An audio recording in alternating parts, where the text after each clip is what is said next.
Hi, everyone. Welcome to Go Local Live at the Rhode Island State House. I'm Go Local News editor Kate Nagel. Thanks for joining us today for this politics show. It's mostly advocacy, and I'd like to welcome my first guest in, former State Senator John Tassoni. Thank you for joining us. Thank you for having me. Now, heading up Government Relations and Director of Operations for the Substance Use and Mental Health Leadership Council of Rhode Island. Talk with us a little bit. Mouthful. It is a mouthful. Just got congratulations on the appointment in February. Talk with us a little bit about the legislative agenda this year. What's on the docket? We have three pieces of legislation. One is for the checkoff for IRS, so people can donate to our organization. We're a 501c3. Okay. The other two pieces have to do with payment. Currently, right now, the healthcare providers are not paying us on a timely manner. Some of our agencies had to go to the bank, get extra funding so they could make their payroll. Claims are running much over the 120 days. Yeah. So those are two pieces: timely payment, prompt payment, and we'll see where they go. Talk with me. Do you have high expectations of this, the ability to see this passed? Do you think that this will get support? I think we do, because we've had a number of conversations with the Speaker and the Senate President pertaining to the issue of funding and people getting paid. We've had some of our agencies having to wait 2 or 3 days to make payroll. Some of our agencies had to take 10% pay cuts to make payroll. So they both are aware of the situation. Both are concerned about it. We don't want another issue like they've had with UHIP pertaining to our industry, which is substance use and mental health. And so, I mean, you've got the documentation. I mean, it's right there. Oh, yeah, it's in black and white. And these are the people, and making payroll on the front lines, helping the most vulnerable in the state. You know what's odd about this whole thing is that the healthcare MCOs, they're called, get their payment at the first of the month. So they're getting paid. They're using our money to collect interest for their profitability. And they're not paying us back so we can pay our employees, who basically we haven't had a raise in 11 years. So tell folks a little bit. I know you said it's a mouthful, the Substance Use and Mental Health Leadership Council. Talk with the folks who might not know just who comprises the council that this affects. Yes, we're an advocacy group. We have 28 agencies in mental health, substance abuse. We have recovery housing now. We have AIDS Ocean State. We have a number of facilities that we represent, that we do their advocacy work for. Also their training, if they need training for their employees, we do all of that. Okay, and lots of workshops, and you see training if you go online. One of the things I did see coming up, the problem gaming, there's a conference taking place, the Council on Problem Gaming here in the state in April. Right.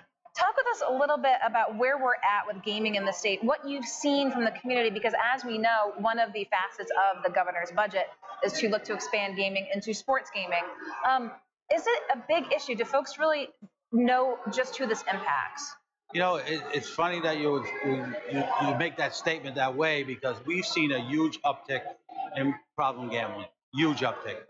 People losing their homes, losing their cars, losing their bank accounts, losing their jobs, and turning to alcohol, turning to substances. It's a vicious circle. And now with the next place coming online in Tiverton, I think we're going to see more of it. And the online gaming, which I have to confess, I was the one that put it back in 2002, but I wasn't up on the issue of problem gambling as I am today. So we have a huge problem here in Rhode Island, especially with the elderly, with gambling. There's not a lot of excess money, so they're choosing between their prescription drugs, their rent, and their gambling. For the older population, does it go from recreational gaming into something more? You see folks turning out to the facilities. It's something to do. There's a lot of people around. When it's warm out, it's cooler, and vice versa. But people are predisposed to this, right? Is it not just like any other type of addiction? Well, it is an addiction, obviously. But obviously, people think that they have disposable income when they really don't have disposable income, because most Rhode Islanders right now are one paycheck away from being bankrupt. And so if folks have problems with gambling, I mean, there are the phone numbers posted at all the facilities. Do they get the help in the time, or has it become such a catastrophic level? Clearly, when they realize I've lost my home, I've lost my job, I'm having really dire financial difficulties. Is it just such a severe point when they look to seek help? That's a very good question and observation. But as time goes on, more people are getting trained in this issue. Okay. So right now, I don't think we're adequate because of the problems that they're going to exacerbate moving forward. I think you're going to see more training be offered, especially at the council, for counselors to look into and help people. I don't know where we go from here, but I think some people can be uh, gamblers, but on an issue of being responsible. It's the people that think that they're going to hit the golden pot at the end of the night, but it really doesn't happen. They're in the business to make money. And you talk about seeing the uptick in online gambling issues. I mean, we all know if folks are at the casino and slots are different. There's no one there overseeing, but table games, you might be able to see an individual, but no one's looking over someone's computer and their bank account. Right. There's hardly anyone. It's up to the individual. Right. Are there enough resources online if that person's, again, at home, really not having much interaction, and then realizing, oh, I'm in a lot of trouble? I think that's something that they really need to take a look at. I think that's something that in their legislation that they need to take a look at. They need to pour more resources into problem gambling, and I think they need to put more resources into substance abuse and mental health. Do you anticipate that coming up when the state looks again at this expansion of sports betting, for instance? Is enough time spent on this in the deliberation process? I think there will be. I think they'll look for us to help them with it. Depending on how fast they want to move, if they want to move this year, we'll have to wait and see. Okay, keeping an eye on that. One of the other things we're keeping an eye on as well, I'm sure you can see folks in the background today, is a day of awareness for developmental disabilities. We'll have folks on to talk about that moving forward. But while I have you here, one of the things I want to talk about as well is with marijuana. We've seen in the governor's budget as well a proposed expansion of the medical marijuana program. We know that the task force for recreational legalized marijuana is currently underway. But talk about this expansion of medical marijuana and what you see in the community at large, both from folks who are using it for health purposes and some who might not be. Well, there's a lot of people that may not be. I think it's very easy to get a card today. All you have to do is pay money for the card.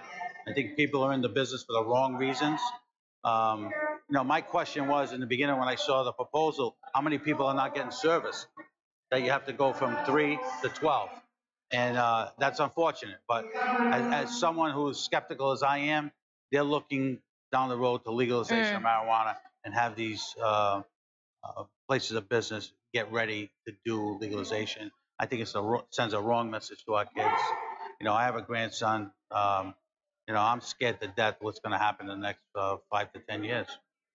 And so as you just mentioned, looking at the full-scale legalization, and as we see other states look at this approach as well, if everyone is, in fact, going down this road, what, in your opinion, from your vantage point, needs to be done from the state's level, as we saw the governor point in for the expansion, but now that this, again, looks like there is potential for more medical marijuana, potential for legalized regular marijuana, what needs to be done? I think they have to be very careful of the unintended consequences. That is huge because Colorado can't give you an answer. Washington can't give you an answer. They be making $30 million a month, but down the line, the emergency rooms, the uncompensated care, and the list goes on. That's what I'm worried about. We here in the building always look at 1 year at a time, fiscal responsibility. They need to start looking 10, 15, 20 years out because this is a huge issue that if it goes sideways, we're all in trouble. And so you talk about, we see these revenue numbers in the states where it's already legalized, and you see perhaps in legislation carve-outs for where that revenue should go to addressing substance abuse issues and the healthcare issues. Have you seen that as you look to other states? Do you have concerns here in Rhode Island that the money that from the revenue might not go the places that it needs to go? I do have concerns. The lottery's money was supposed to go towards education. It never went there.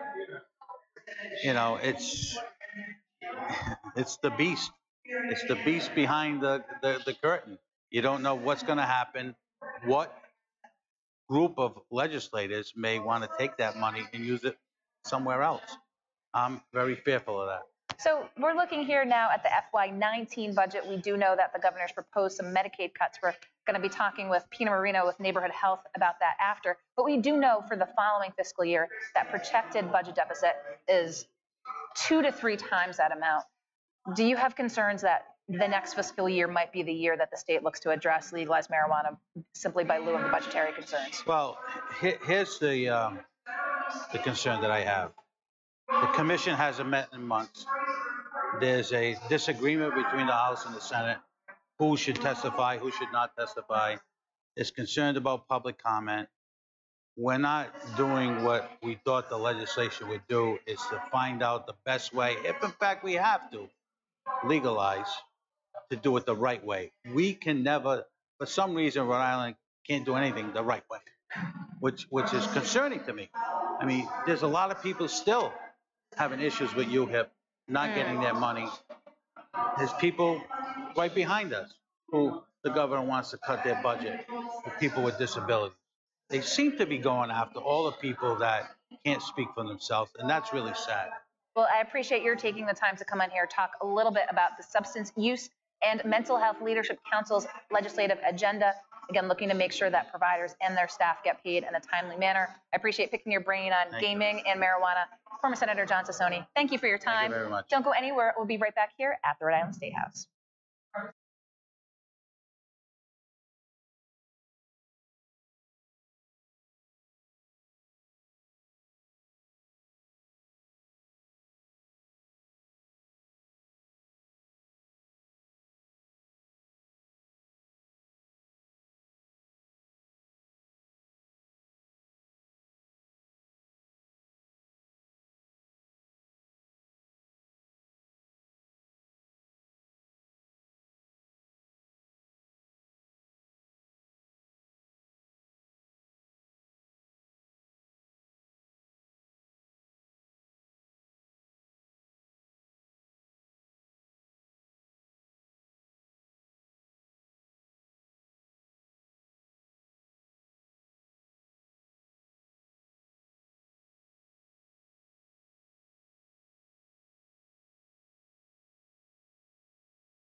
Hi, everyone. Welcome back to GoLocal Live at the Rhode Island State House. I'm GoLocal News Editor Kate Nagel. I'd like to welcome my next guest, Peter Marino, CEO and President of Neighborhood Health Plan of Rhode Island. We've had him on live before. He is back in familiar parts. He knows the State House well, former Senate Fiscal Advisor, here to talk about a little bit about the 2018 legislative agenda of neighborhood health. And we have to start off by talking about the governor's proposed Medicaid cuts. Right. Well, the governor's budget is always the principal policy statement throughout the session. So there's a number of things in there that affect neighborhood that we're very concerned about. If you recall, the governor's budget had to solve a $200 million problem. And about 30 million of that is on the backs of neighborhood directly. So there is a bottom line impact to neighborhood health plan of about $32 million in the fiscal year. Put that in perspective, that's 1/3 of our reserves. Another way to look at it is that we employ about 504 Rhode Islanders, well, mostly Rhode Islanders. About 85% of our employees are Rhode Islanders. And that is going to have a direct impact on our ability to deliver the kind of services that Medicaid folks across the state expect from us. Because most of your funding is Medicaid funding. Yes, most of it is, absolutely. And so when you see this and you know this bottom line and you come in here to lobby the legislature, clearly, as you said, the governor's trying to fill some budget holes. But when you say this is really detrimental to how we operate as a business. We see other insurers had some big years last year, and why the target on Medicaid and why the target on neighborhood? Well, when you look at the budget as a whole, it makes at least some sense that you have a disproportionate amount of cuts that affect human services. It represents about 1/3 of the total budget. So you know that that's part of the aspect that you have to deal with. The difference here is that this has a direct impact on our business. Okay? There are other aspects of the Medicaid cuts that impact directly to members. Like there's a copay requirement for members out there that are Medicaid recipients. That's going to be really hard for them to be able to do, because when you're Medicaid, you really have very limited income, and so having those requirements are going to be really tough. So that's where the kind of the game is. The budget is kind of broken up into three parts: human services, personnel and operating, and local aid.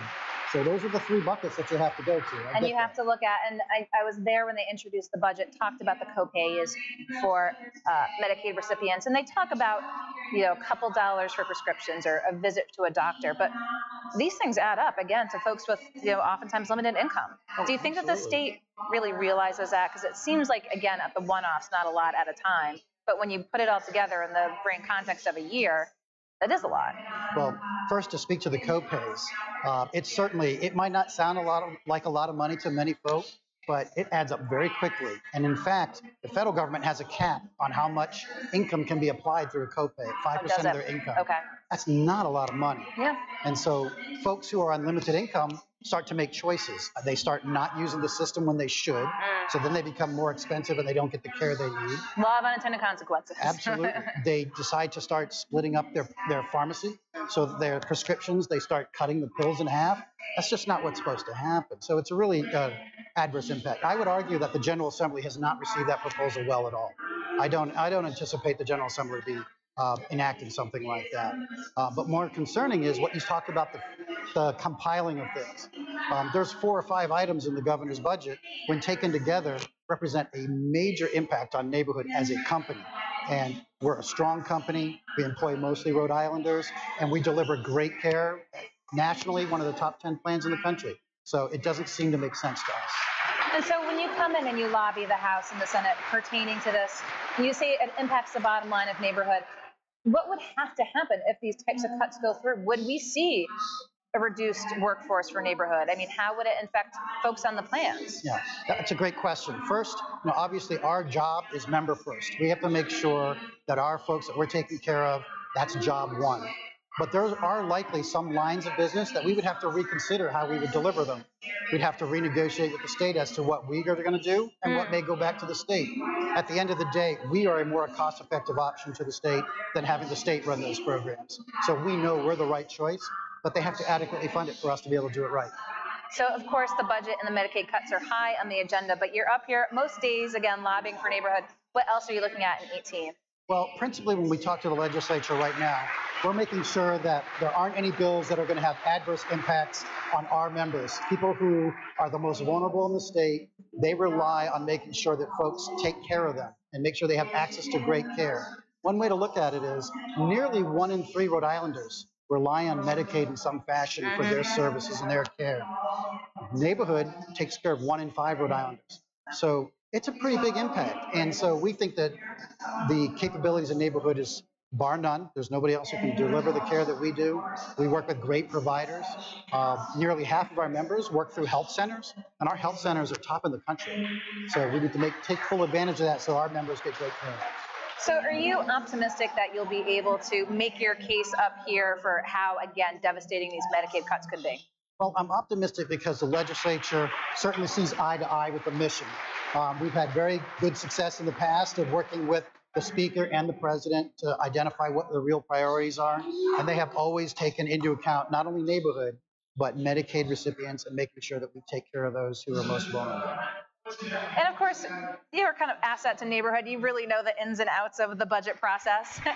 A little bit, a little bit, but it certainly helps to know what the process and how it unfolds, and know what's expected in hearings and how to work hard to make sure that people hear the message. So that certainly helps us, but we have to make sure we make a compelling case, and I think we do. That's what you're up here to do. Anything else you want folks to know while we have you here on live today, Peter? No, I think people should make sure that they voice their concerns with the legislature and say, hey, look, these types of reductions are going to affect me, or it's going to affect my family or friends, make sure they pay attention to this and revisit how to balance this budget. Okay, Peter Marino, CEO and President of Neighborhood Health Plan of Rhode Island, former Senate Fiscal Advisor. Appreciate your taking the time to come on live. Appreciate it. Don't go anywhere. We'll be right back here at Go Local Live at the Rhode Island State House.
Hi, everyone. Welcome back to Go Local Live at the Rhode Island State House. I'm Go Local News Editor Kate Nagel. Thanks for joining us for this advocacy-focused day. We just had John Tassoni, former state senator. We had Pina Marino with Neighborhood Health. Now I'd like to welcome Juan Espinoza.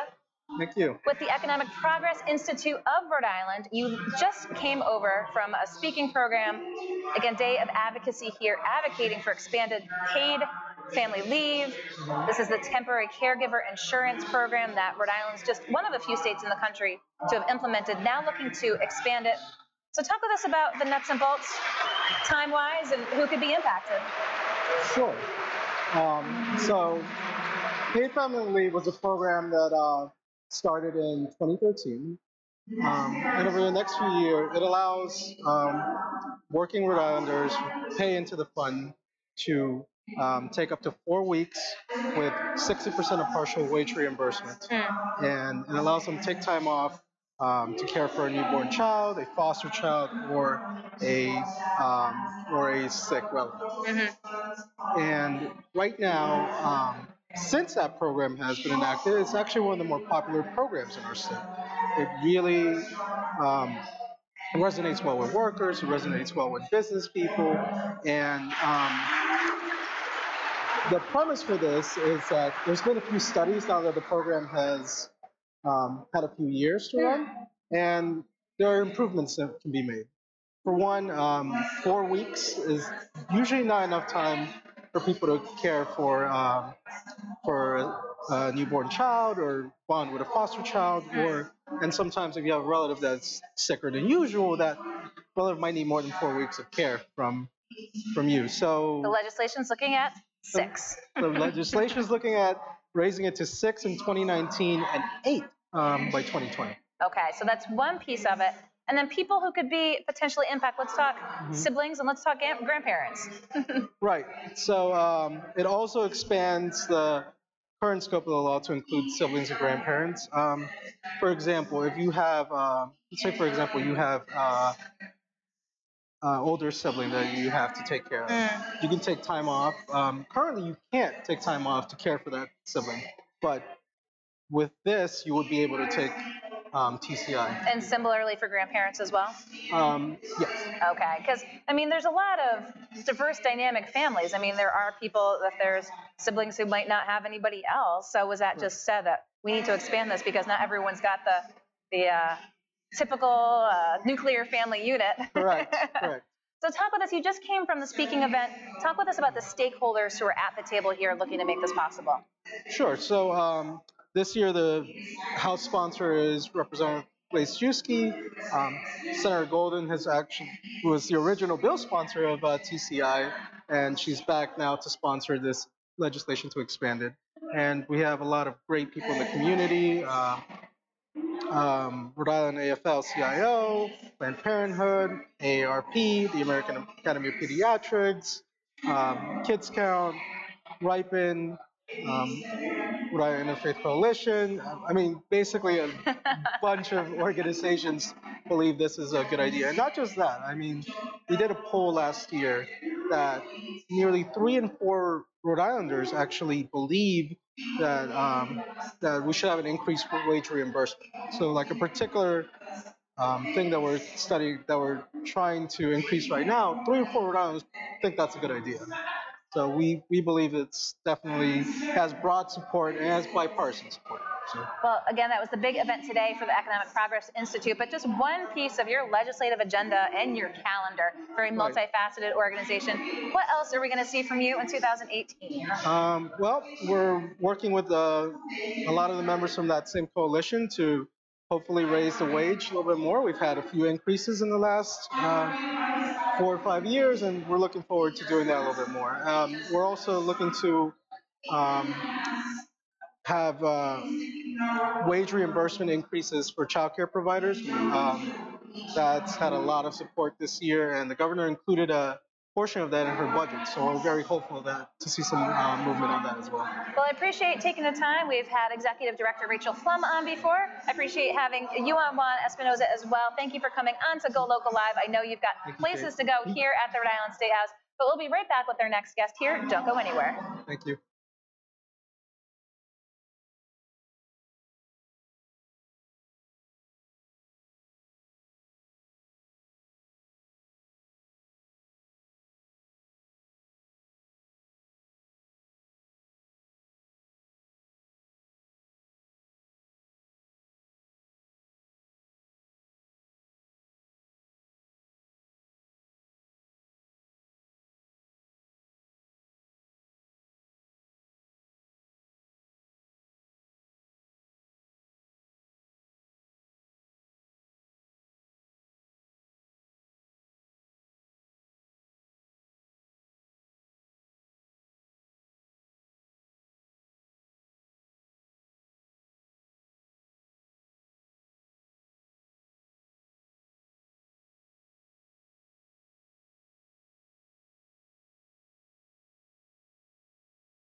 Hi, everyone. Welcome back to Go Local Live at the Rhode Island State House. I'm Go Local News Editor Kate Nagel.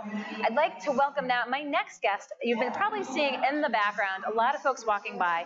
It's the Day of Action for Developmental Disabilities. And Judith Sullivan, the Executive Director of the Trudeau Center, thank you for coming on today. I appreciate it. So talk with us about today's Advocacy Day, turning out folks, again, as part of the broader network of providers, about what you're looking to make the case for up here at the Rhode Island State House. Okay, well, thank you, Kate, for inviting me here. As you said, I'm the Executive Director of the Trudeau Center in Warwick. We represent about 1,500 folks that we support there, and we have about 700 employees. We've been in business for about 54 years, so we've been doing this a long time. Today is a day to celebrate the work that's done by the people who are in this field. You probably know March is the month that we celebrate Developmental Disabilities Awareness Month, and today is our day of action here.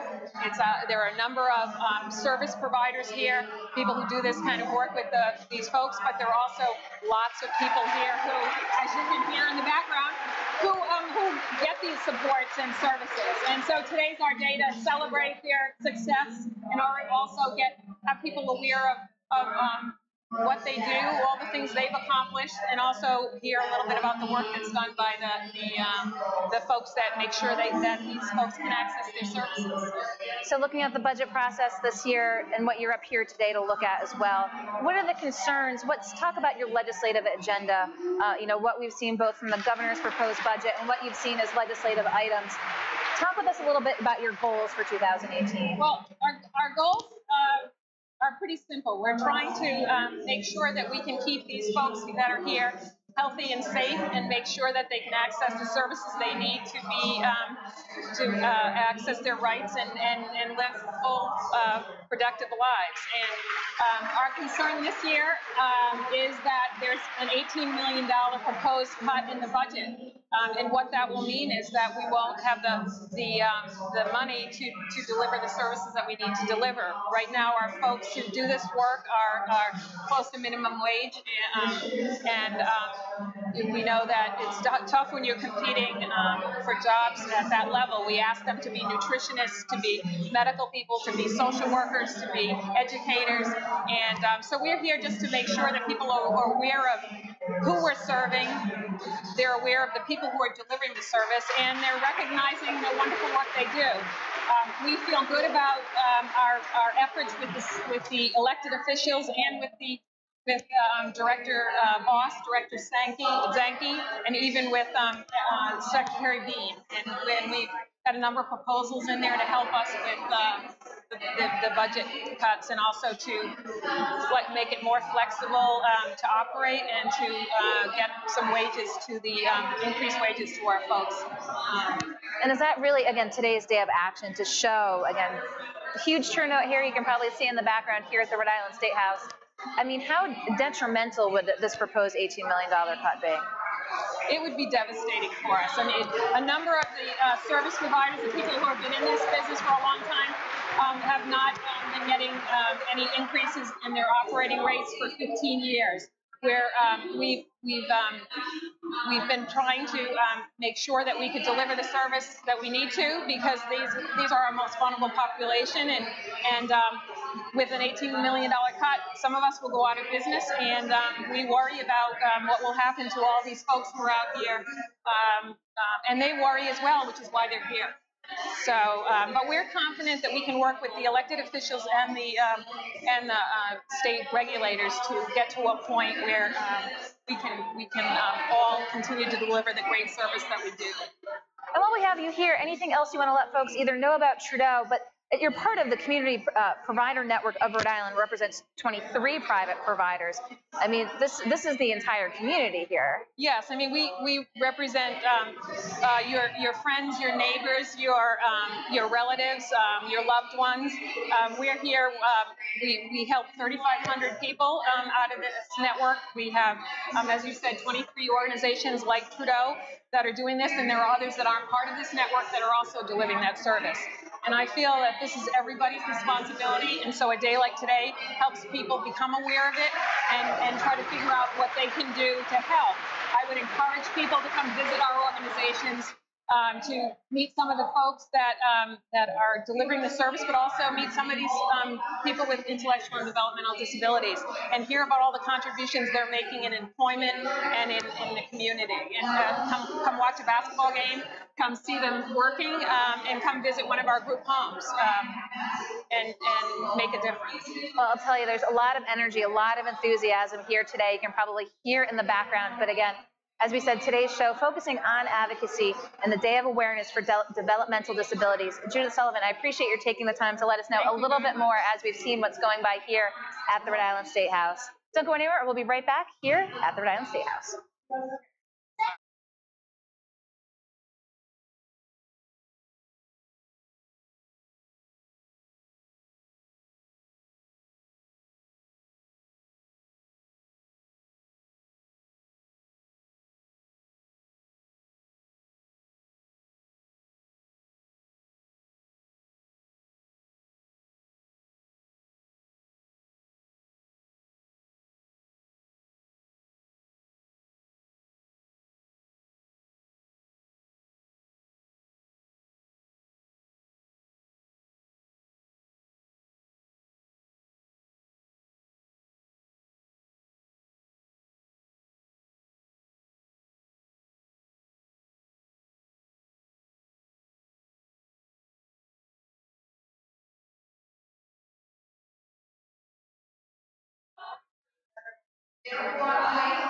Hi, everyone. Welcome back to the Rhode Island State House. I'm GoLocal News Editor Kate Nagel. I want to thank you for tuning in for this 3 o'clock advocacy-focused show, kicked off with former State Senator John Tassoni, Peter Marino, the President and CEO of Neighborhood Health Plan of Rhode Island, Judith Sullivan talking about the Trudeau Center and today's Day of Awareness for Developmental Disabilities, and finally Juan Espinoza with the Economic Progress Institute of Rhode Island talking about their proposal that they're supporting with a group of stakeholders for an increase in paid family leave.